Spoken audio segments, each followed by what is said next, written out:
And the title of the talk is Female Scientists in the Petroleum Industry, Integrated and Equal. Thank you, Graciela.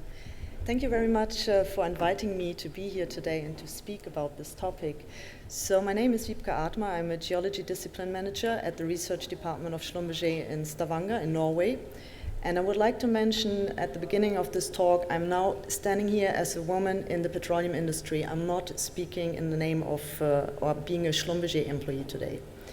So this presentation that I'm giving, I have actually prepared already half a year ago when I was invited to speak at the farewell symposium of my PhD supervisor, Professor Dr. Stefan Luthi, at the Delft University of Technology.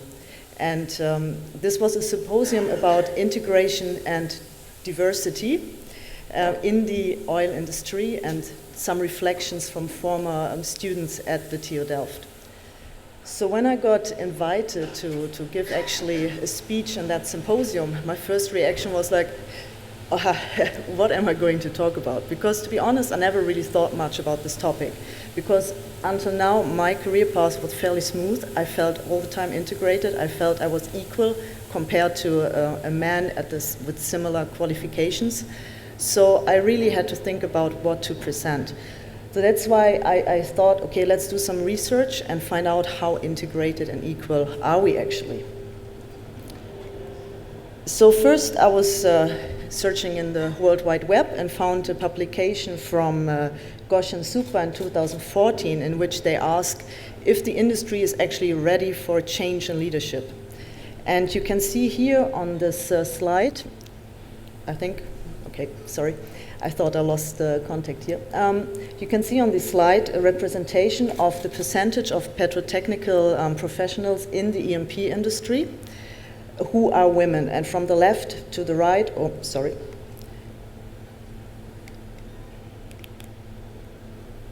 from the left to the right, from the major national and independent oil companies, and the left-hand column gives you the numbers from the 2005 year, and on the right-hand side, 2012. And what you can see, the good news, we see an increase in professional women in this industry, but from little, it increased to a few. Still, this number means only every fourth or fifth of the technical or the professionals in this industry are women. And I don't think this is a number that says equal and integrated. So let's have a look first at my career path. Since I said I never felt thinking about this problem. I'm German. I studied in Germany at a small technical university, Geology.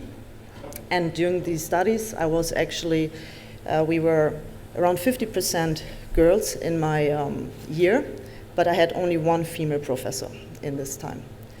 Then I was for a couple of, I think this is not working, but you can see it, for a couple of months working in the Department of Geophysics. And much worse, there was no female staff member at all. The only woman was the secretary. And we had less than a handful of female geophysics students there. I moved then to the Netherlands to start my PhD studies in 2006. And again, a very good representation of females when it comes to the students, to the undergrads, and also to the postgrads. But I only recall 2 or 3 female professors. And when I was looking now at the numbers, the entire faculty has about 73 professors, and only 2.5 are actually female. And I say 2.5 because one is only at a half-time position. So no integration and equality at all. In 2010 then, I moved to Norway and started working as research geology in Schlumberger, where I'm still positioned and now a geology discipline manager. My team or the whole group is 20 people, and 4 are females. So back to the number of around 20% and not really equal. So I thought I can't really talk only about me and my experience so far. Let's write a small survey and send it out to all the females that I know a little bit closer in different companies, all being scientists. And I ask in the survey, how are we doing? Give me your experience that you have so far. And I subdivided the survey into 3 categories. I ask about some statistics about the own team and department, the company, And then I wanted to hear a little bit about their own experiences and opinion about this topic and in their career. I sent it to 42 female scientists, and I got more than half replies. So it's fairly representative, I would say, especially also when you look at the geographic location these people worked. That is Europe, Middle East, and North America. Of course, some missing, but at least I think it's giving some representation over a wider area of females.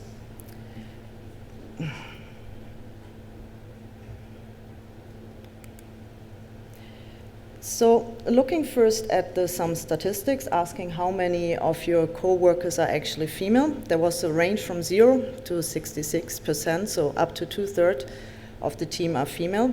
But if you look at the average again, the number of 20-25% is again appearing. Only about 21 to 30% of the team members are actually female in average. There are some teams that have more, but also about equally have less females. And when then actually looking at how many of your colleagues are actually in a leadership position, only 17% replied with yes, my project leader is female, or my manager is female. Back then I wasn't a manager, so this is not taken into account yet, but 17% out of 24 people, that's 4. That's really not integrated and equal. I also looked at the age ranges, or asked for the age ranges, and you can see we have covered all the ages from 20 up to 60 plus, but with the majority in my age range, so between 30 and 40. And only 3 women mentioned actually to have female colleagues older than 50.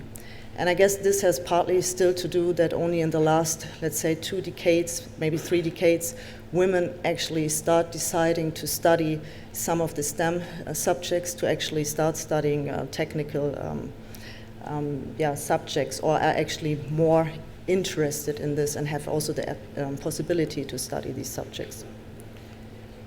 When looking then at the statistics of the company, and again it was the companies of the survey participants, obviously none had a female CEO, was not much of a surprise to be honest. And when I looked a little bit where are actually some female CEO presence, I found Petroleum. Surprisingly, I must say, I found Britannia U Limited in Africa, the largest oil producer. I believe it's a Nigerian company who has a female CEO. And of course, until last year, there was Petrobras with a female CEO. And I think there's a couple of smaller national oil companies in the US or North America that have females in higher position. And in generally, what we found is that the highest position of a woman largely depends also on the company side. So if you have a large company, like for example Schlumberger, there's a higher possibility that there are some women in higher ranks. For example, we have Catherine McGregor, who's our geomarket vice president, or president, sorry. And of course, we have just had the speaker before. Kerry Powell is a very famous example for being actually a woman in a leadership position. And I had Wintershall as a middle-sized company brought up, who has also a female vice president in exploration. So after these statistics, I asked the personal questions. So please tell me about your own career. Did you feel you had equal opportunities? And I was happy to see that 2/3 of the participants replied, yes, I feel I had the same opportunities as a man with similar qualifications. But on the other hand, I was sad to see that actually 1/3 say they did experience harassment. So they did experience typical sentence like, women should raise children, women belong in the kitchen, why do we want to go in the field, way too dangerous. And they also say they experience a lack of supervision and mentoring. We've just heard about it before, and I will come back to this later, because I believe this is a very important key in the career of a female, to be able actually to make career in this business. And a few women also said that the lack of the own determination to challenge actually the system is the reason why they think they didn't have equal opportunities. Looking a bit more in general at the oil and gas industry, still half of the survey participants replied that they believe there are equal opportunities.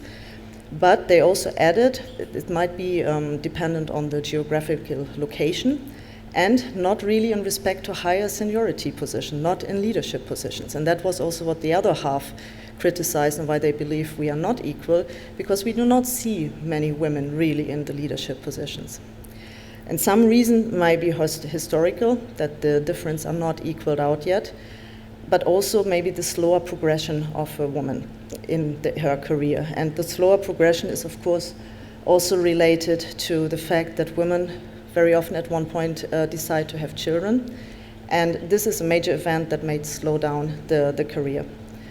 Because once women have children, maybe also their mindset changes and they are not really so much interested in making career. I'm not speaking for everyone, but of course there are women that prefer to have then a work-life, work-family balance rather than being working hard to make career. So your mindset changes. I asked then a question where you can criticize me, okay, this is now actually very personal or individual and not necessarily gender specifics. I asked, what would you say in general, some typical work habits for women versus men? And I also asked, what do you think are the typical strengths or weaknesses of women when it comes to work attitudes? And as I said, this is of course more specific of the individual. But I got a lot of replies from these women, which shows there might be some characteristic that even women would say are specific for their gender. And I'm just listing a couple here. For example, they might be more caring and supporting teams, more conscientious, more organized, maybe less aggressive in conflict situation. Multitasking is one of the keywords, maybe greater attention to detail. The less hot air talking is actually something that I would agree with as well, because I think we are maybe more fact-based, while men can also present very not so much on the fact, but just to present. Also maybe trying to be more recognized out of merit, but also not so good at setting boundaries to their workload. And when we look at the strength of women, and again, so I'm showing here the results of the survey, it's not necessarily reflecting my own opinion, is that women may be more team player, more organized, in general better in communication, more constructive and creative, less personal bravado, goes back to the less hot air talking, and more facts-based argumentation. They're very hardworking and often also maybe more social. Especially when you look who's going to organize the next Christmas dinner, you probably end up having the lady in your department doing this. But to be honest, we have to also look at some weaknesses. I think women are not as good as men in their agree in negotiating, both for their own profit or for their own compensation, but also for the company maybe, in delegating tasks and adopting to new roles, and also in focusing on their own agenda. They might be very competitive, and some mention especially, or maybe especially towards other women. There can be a lack of confidence. They're usually more critical maybe to themselves than men, less assertive and too perfectionistic, emotional thinking, and taking business issues too personal. So, as I said, this is of course stereotype and not necessarily reflecting everyone's opinion here in the room, but it's just some of the results of this survey. Then I ask about gender diversity. What is your opinion about that? Is that actually really necessary? Is that important? And of course, in general, diversity has a positive effect. Is it cultural diversity, knowledge diversity, or gender diversity? And I think diversity in general brings out the best of both worlds, so in both the social and the professional aspects. You have different mindsets, different approaches, and you can learn from each other, and by doing so complement each other. So in general, you have a better balance in your work life. Also, you create an open-minded workplace with a diverse team, and you decrease competition and in general have a better atmosphere. So I asked, what do you think, what can we learn from each other? And the replies were women could learn from men to be more assertive, to strive to be more ambitious, having more trust in their own abilities, have more of a can-do attitude, a more detached and maybe sometimes also less emotional attitude, and to be able to give orders and expect them to be followed when in a position of authority. And men maybe could learn from women, have a better ability to listen to others, less of an attitude, more facts, organizational skills, a bit more detail orientation, and how to be collaborative. Again, it's of course a bit of generalization, but some results of this survey. And then I asked, what do you think is the impact of women in the oil and gas industry until now? And the reply was, what impact? We are so few, there is not really an impact. Yes, there is an impact, because the women that are now active in the oil and gas industry, they actually carved not only the way, the path, the career path for themselves, but also for future generations, because by showing I'm here in this position, I'm showing younger generation, you can actually achieve this if you believe in yourself. So there are no limits to what women can achieve and how high they should set their aspiration. And women are just as smart as men, what we all know, obviously. And another nice impact is work environment is more pleasant, teams are more caring, balanced, and joyful. So what can companies do better? And one is to ensure an equal compensation and technical promotion recognition scheme. You might think equal compensation, yeah, of course, I earn the same as my co-worker who is male. As I said, I'm German, and it was just lately in the news again that up to 30% differences in salary for a woman in the same position than a man. 30% for the same qualification. And I'm sure we are not the only country having this issue. Then in general, what can companies do better to have a better representation of women in higher ranks? Active policies to improve the situation. So a lot of the larger companies have some programs like Schlumberger and also Shell, and I believe a lot of the other companies as well. And if not, maybe to enforce quotas until the culture changes might be a good idea. Also, when there are managers that are actually able to motivate and bring women to the top position, like supervisors, as we have just heard before as well, you should maybe flag them in the company. But also if they are doing the contrary and are not showing appropriate attitudes toward women. A paid parental leave is also something that companies can do better, and I'm, as I said, located in Norway. Norway is doing a brilliant job when it comes to this. I think women get up to 1 year paid parental or maternity leave, and also the father is entitled to take paternity leave. So it's a great model in Norway, I believe. And also what companies can do is to offer networks for women. So as I said, we have such a network, and I believe some of the larger companies as well. If not, you're today in such a network, so use other ways of coming together and showing that you are there and discuss. EAGE as one example, the APG has it, the SPEs, all the big associations and smaller as well. If you're interested in the topic, there's a lot of literature and publication out there. I just have here listed a few, especially the book Lean In is very interested. And I mentioned before that mentors are very important in the career. Mentors and sponsors, in fact. And I have here a small part of an interview with Marianne Holmes, who is a professor at Nebraska University, in which she asked, why are mentors so important? And I'm going to read this out because I really like her comment. A good mentor elucidates informal policy and practice, whether the mentee is a woman or a man. He or she imparts the unspoken cultural rules and norms. In many cases, this process is so informal, even subtle, as to be nearly implicit. We may not even realize we are being mentored when it happens, but we learn the informal practices and policies from mentors, whether we are aware of it or not at that time. In addition to mentors, it is helpful to have sponsors. These are people who go to bat for us, as Carrie had just mentioned before, who make the argument on our behalf and when we are not in the room, and during performance evaluations, for example. And I like to actually, again, finish my presentation with this slide, because I had such a mentor. For me, that was Stefan Lutti. He still is, even though not my professor anymore.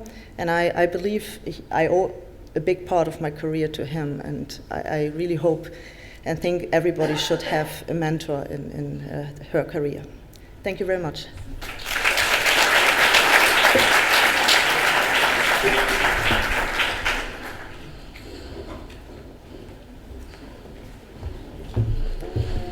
Thank you, Wiebke, for a very interesting talk. Some very interesting statistics about what's going on in our industry, and something to help us think about what we want to do next, I think, when we go back to our offices.